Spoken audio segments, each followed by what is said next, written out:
Welcome to my Self-Care Shit, the podcast, where we talk about what true self-care looks and feels like. I'm your host, Kathy Love, two-time TEDx speaker, author, and self-care coach. Each week, we'll have honest conversations on how to create the peace and stability we crave in our lives. Good.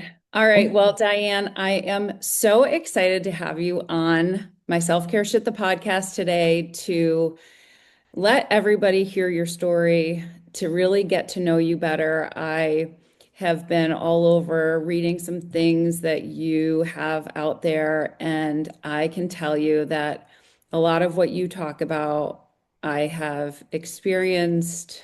I have had lots of conversations and coaching with people who have been through similar things. Some of it I'm still going through, some of it the people around me are still going through. And I think this is going to be really, really interesting to a lot of people. So thank you for being here. Thank you so much for having me, Kathy. This is just such a great opportunity to have a conversation with somebody that we have a lot in common with, I think. We do, and I think it's so important. So without skirting around it a little bit, can you give everyone just a little bit of the background of the story of how you got to be where you are right now? Well, I never set out to be a life coach for people who have been struggling in an emotionally abusive relationship or marriage, or rebuilding from that. But the reason why I'm here is because I am uniquely qualified to help the person that I once was. So I was going through a pretty difficult time of a separation during the COVID-19 lockdown, and at the same time going through coaching certification school. So when we were instructed to kind of try to figure out and narrow down our niche of like who we wanted to help, naturally I said, I want to help other people that are going through what I'm going through right now because the um the crux of being in an emotionally abusive dynamic is very confusing. And I wanted to help other people try to demystify being in that type of whirlwind. So that's when I decided to focus on that. And I was learning in real time because I was in the relationship still and continued for probably about another year. So trying to save the marriage, trying to save myself at the same time was very difficult. At the same time, learning how to coach people. And I think that confusing part, I was just talking to someone this morning about one of the signs for me when I'm talking to somebody who's in a relationship and they're unsure about how healthy it is for them or not, is that they're so confused. Hmm. And that's a sign.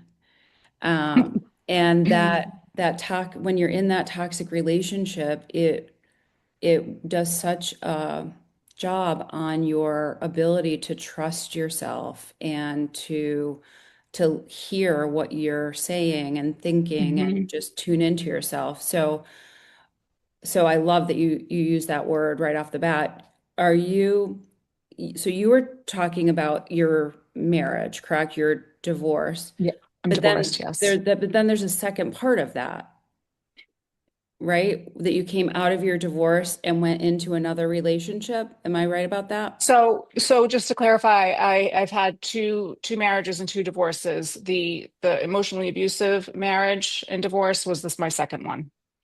Okay, that's what I Yeah. thought. Yes. Yep. Yeah. Okay. Yeah. So that And was a shorter interestingly, marriage. right. Yeah. And I only say interestingly as if, it's the way we can talk about it at this stage of the game. But Hmm. my learning and understanding of the toxic dynamic and how I got into the healing from codependency and recognizing my part in it was the relationship after my divorce. Yeah. So I think that's Yeah. really interesting. Yeah. Yeah. Yeah. I was 39 years old with this relationship, and I'm like, you think you have it all figured out by then. And it was 10 years. So from 39 to 49, I learned a lot. Yeah. And so when are So for me, when people are really confused, that's a sign. Are there other signs for you when you're talking to people that let you know that they may be dealing with something that is similar to what you went through? Well, confusion is definitely number one, but second guessing yourself all the time because the dynamic of it is that you're essentially gaslighting yourself through this relationship because you can't trust your own feelings, you can't trust your own thoughts, your own everything. You can't trust yourself at all. So your self-trust just completely depletes. You don't even, and then you don't know who you are. Your self-image is gone. So I'm sure you've heard the term, you become a shell of your former self, and that's what happens. And it's so insidious and it's slow and damaging that before you know it, you don't know left from right. You don't know what you like anymore, who you are anymore, and you don't know how to explain it to people. So you can't even talk about it. You can't even talk about it. There's so much shame involved because for me, being married the second time to somebody that I thought was my person forever, like I literally thought that he was my soulmate. There's so much shame around that because did I really screw up that bad? Mhm. And And then if it's after our divorce, then we add the hmm word again. Did I hmm really do this again? right, right, right. And then yeah, it's just the dynamic of it kept me in it for so long because I believed that I could fix it because I'm a fixer. I'm a fixer, saver, helper. Like I like, to help other people. That's why I'm a coach. Um, and I believed that we could make it work. He was willing to try. He um seemed as though we could fix it. And the the cycle the cycle of the highs and the lows keeps you in it because the highs are so good and the lows are so bad. So you just want to get back to the high, that's essentially a trauma bond. You become bonded to this person because you're just like, if you can just be the good one and stay that way, we can have a beautiful, beautiful life. But then the destruction comes again and the rage and then the abuse and the everything. And it just really screws with your head. And So, that's what you mentioned gaslighting yourself. That's mhm, something that I don't hear people say a lot. And I know when we talk about boundaries, how it's a big um, it's a big switch for people to realize that boundaries are for ourselves, mhm, not to control the behavior of someone else. So we hear a lot about people saying that they're being gaslit by a partner, a coworker, whatever it is, but we don't often hear people saying that they were gaslighting themselves. mhm. Self-gaslighting is should be talked about more, and maybe now it will, because you're not necessarily manipulating yourself, but it's taking a manipulation tactic that's being done on you and then questioning yourself about it. It's heavy. Mhm. It's And very for heavy. me, it was because I wanted a relationship and I wanted a relationship to work so badly that I was willing to be in a space where there was a lot of denial and I was making excuses. What do you see as the reason why people will gaslight themselves? I mean, obviously we don't do it intentionally, but Hmm. what are some of the reasons? First of all, the confliction of your feelings, because you're just like, well, this is what's happening and this is how I feel, but I don't know how to talk about it. And I can't explain it to anybody else because I don't even know what to say. And I don't want to share that with them because then I'm in a bad relationship and then they won't like my husband anymore. I was protecting him. So Mhm. um denial is is huge because, and usually when people are in denial, they don't know they are. And I was in major denial and I did not know. So yes, denial is key. And while I was trying to fix him in his denial, I was in my own. Hmm. And you don't see that until you're out of it, Kathy. Right. You just don't, because you can't see clearly anyways. So So, so keeping the, so it's interesting because you said we're some part of that denial is not wanting to lose relationships with the people around us by telling the truth. And so we hmm hide the truth from them and we're hiding it from ourselves ultimately, so that we don't absolutely. have to share it. So we're afraid of losing our relationship maybe with our partner. We're also afraid of losing relationships with the people around us. hmm Um, and I think it's a lot of that fear that keeps us in that denial. Yes, and quite honestly, if I could have articulated it to like one or two people in my life that would have gotten it, it would have been like a big red flag, and they would have said, "Okay, this is abusive. This is emotional abuse. This is manipulation." But I didn't. But I didn't. And So so do you find that that the people who can understand you, who would understand you, are people who have been through it before? absolutely, or trained in it. Absolutely. Yeah. I mean, my mom is a she was a pastoral counselor at the time. I mean, and she's a nurse and had many experiences in her own life. If I just told her about what was really going on, I think that would have helped. And then a dear friend of mine that had a marriage like that as well. And that friend actually really couldn't believe once I finally told her that that was what my husband was like. And even Mm. though, because she was so convinced that, because we were all so convinced, because they're really, really good um, at acting, I guess. Right. So, you know, but it's okay. I Yeah. mean, I definitely do not I don't try to, uh,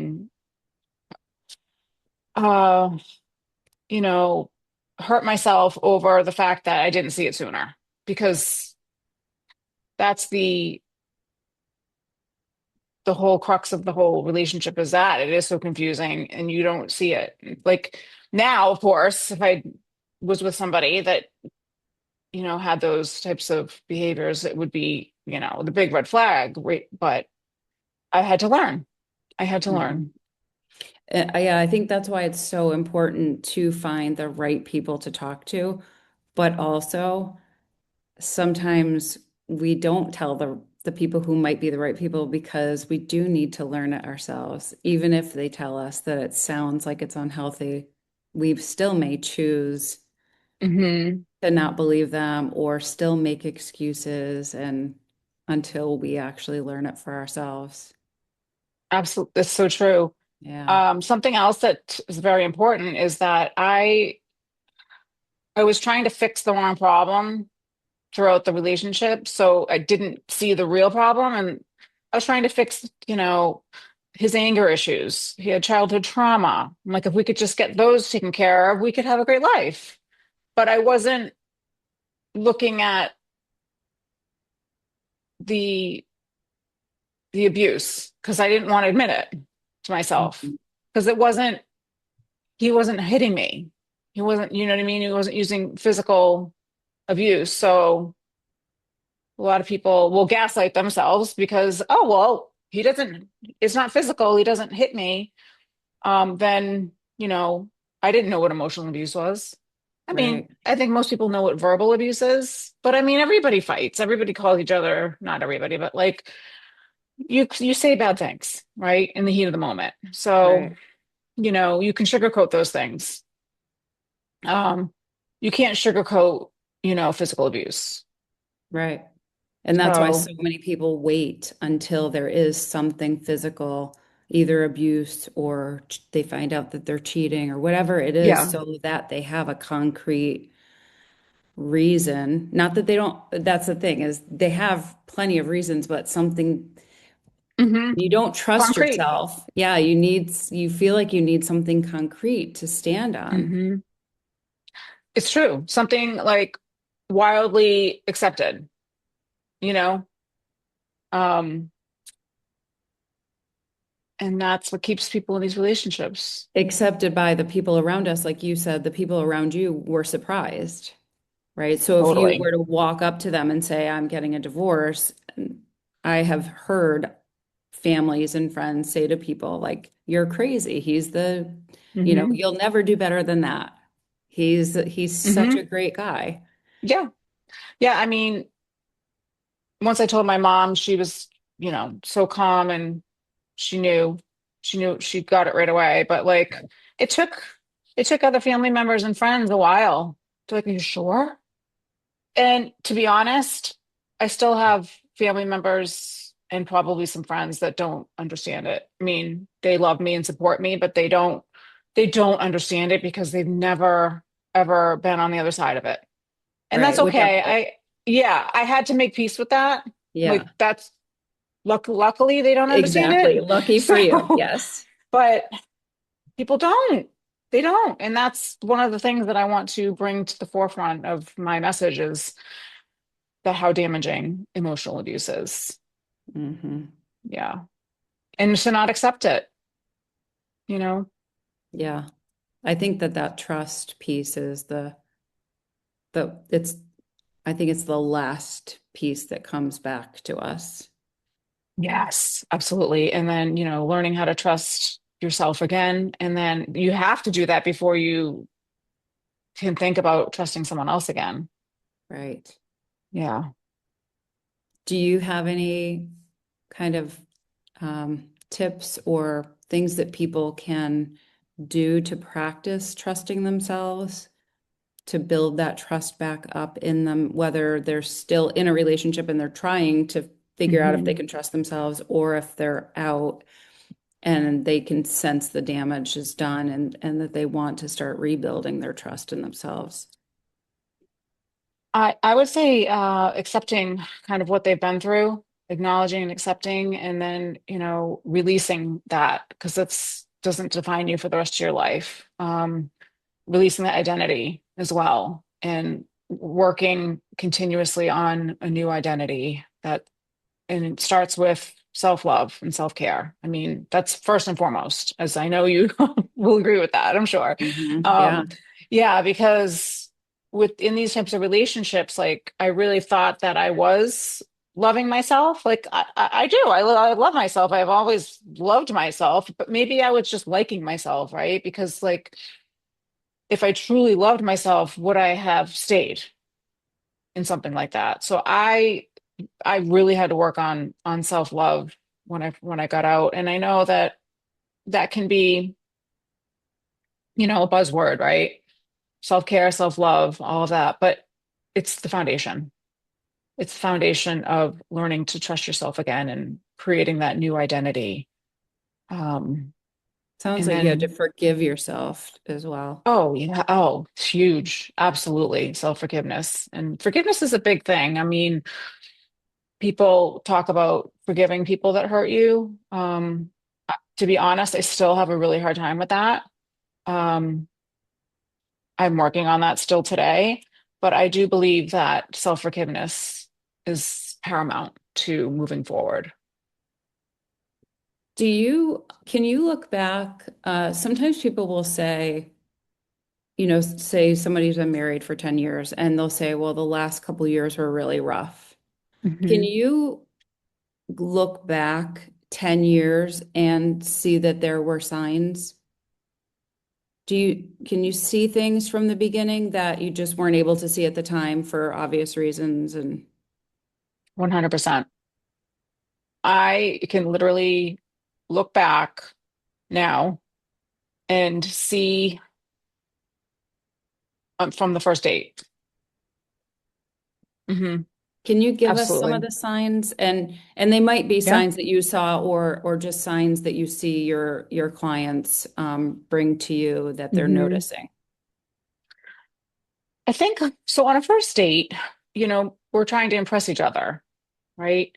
Um, and I think when people overshare on a first date, I feel like that can be a red flag. And when somebody when somebody shares with you of like the reason why that they're divorced, um, especially if there was like infidelity involved, like for me, that was a red flag because that immediately puts them in the victim position. And then because I'm an empath, I'm like, oh my God, you got cheated on. I'm so sorry. That's horrible.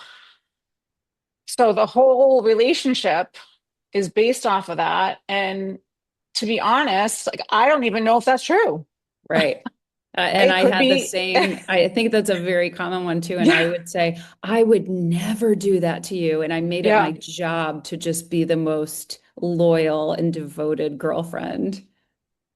Yes. And before our first date, we had a couple weeks to talk on the phone, and I overshared as well. And I said that infidelity is one of my deal breakers because I've never been unfaithful to somebody before in my life. I don't want to start a relationship like that. And so he had the key. He had the Right. key.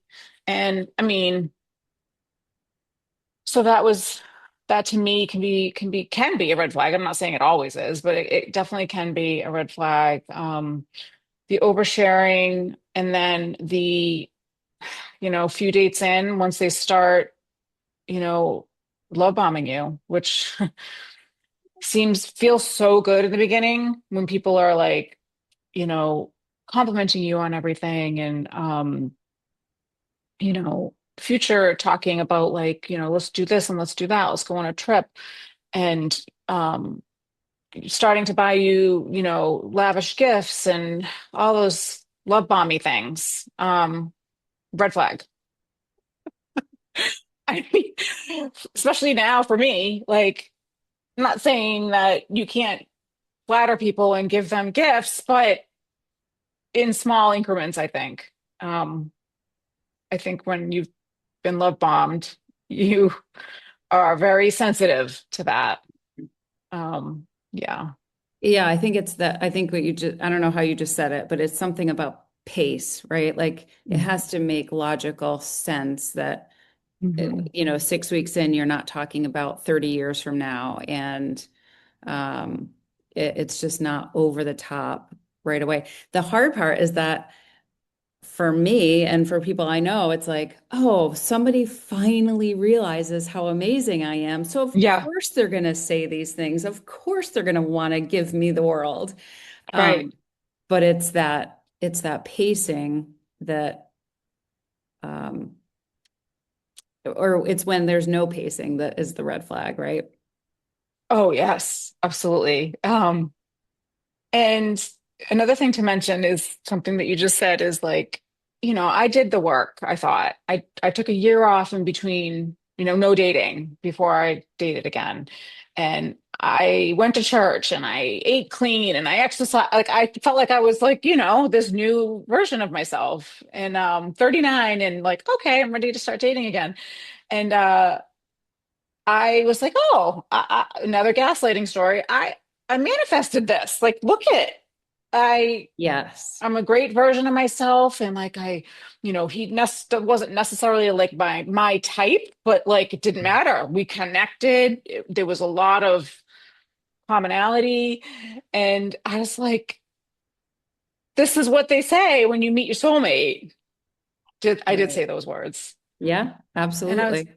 And little and do I you was know that the deserving. commonality is because they are listening to every word you say and then bringing it back to make it sound like they are that perfect. Yeah. So if you want to move to Alaska, all of a sudden they start talking about living in Alaska. Okay.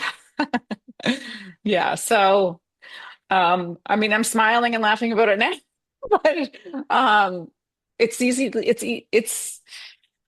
It's scary. It's really scary at how easy these things can happen.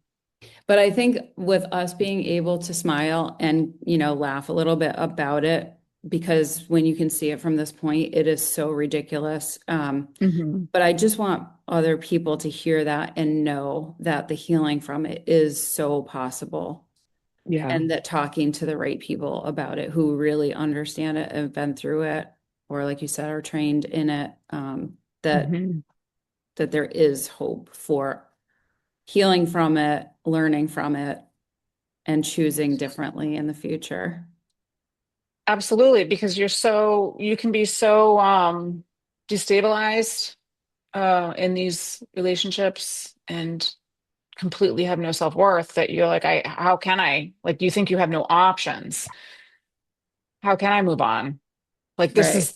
this is the best of the best, right? And then they convince you that like you're not going to be anybody without them, and I, made you, or, Hmm. but you can leave with nothing and completely reinvent yourself. And I know that to be very true. Yeah, so do I. Hmm. Powerful, right? It's amazing how little you're willing to live with Hmm. materialistically, to have your peace back, Oh, right? absolutely. Yeah. I mean, that relationship too. I mean, he was very successful financially, and I, from the outside looking in, had an absolutely beautiful life. Everything looked perfect. Had everything. But I didn't. I didn't have myself. So, Hmm. doesn't matter how many trips you go on and how many designer bags you have and whatever it is. I was miserable. Hmm. And some people are So, so ashamed to say that they're staying because of the money. mhm. But sometimes it's because they don't believe that they can financially support themselves, and they've had the financial responsibility taken from them from a toxic partner who can do that intentionally so that we don't Mhm. have financial ability or confidence. And so Yeah. again, that's where we're willing to just live with nothing until we can rebuild our own and just have that peace. Yes, because peace should be free. You And have you to have said that something inside. too about continue, you said that you're still working on it, and I'm still Mm. working on all of it. I think we always are, but do you find that too, like that Oh it's my a gosh, process? yes. I will be public to the day I die because that's just who I am too. Like, I don't think I'm ever going to get to a position where I'm healed. I'm just continuing to heal, grow, evolve, learn, appreciate myself every single day. And I love it. Like, I love healing, and I love learning more and more about myself. I'm a different version, you know, I'm a completely different version of myself since that divorce, and I've been at a really peaceful, loving, self-loving place for the last few years, and I don't ever want to ever lose it, Yeah, that's so ever. great. This is so great, and I'm really excited to hear about your upcoming book. Can you tell us more about it? I would love to share more about my book. So, first and foremost, the title is called Love Bomb, and I'll say the subtitle because that's really steamy. So the book is a memoir that I've been writing for a couple of years. It's a 10-year journey of from about 39 years old to 49 years old from when I met this man, my soulmate, um, and the the beginning of how amazing it was, and then kind of like when the trials and tribulations started, and the years of highs and lows, and then kind of discovering that I was actually in an abusive relationship, and how I just finally made the decision to choose myself, and leave, which at the time I didn't know this, but that's kind of when the abuse really started because I had to go through the divorce. So that was emotional abuse at war, like at its finest. So that was very difficult. And then learning to kind of trust myself again and rebuild and renew. So quick synopsis of the book, Great. has a wonderful ending. So that should be, I'll be self-publishing this spring. So I'm Good. Well, super excited. having gotten to talk to you and learn from you, I am confident I will love the ending.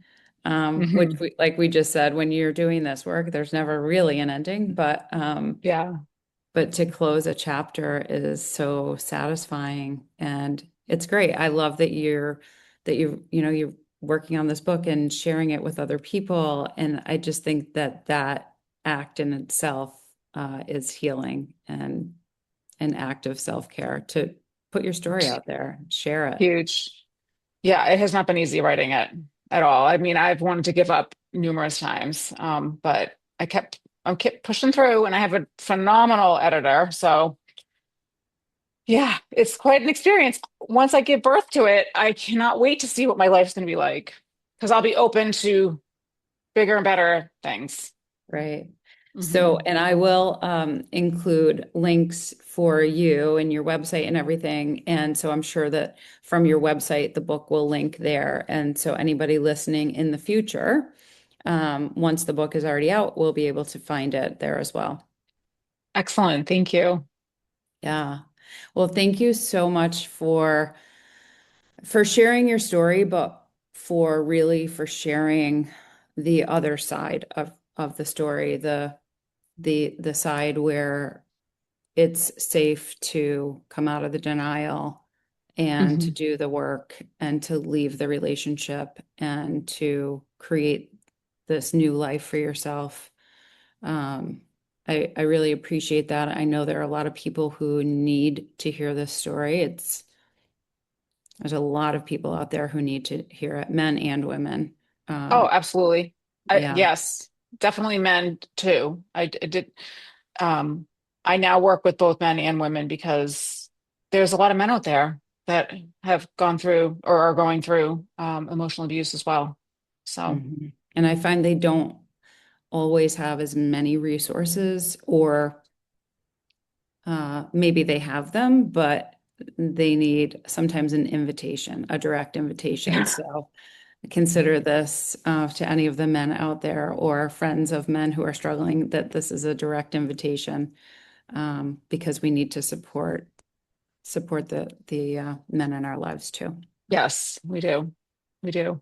Well, I'm excited to see your book come to life, and we can have you come back once it's out Oh, I'd and love to. yeah, and talk about that. So it was great to meet you. Thank you so much for your time today.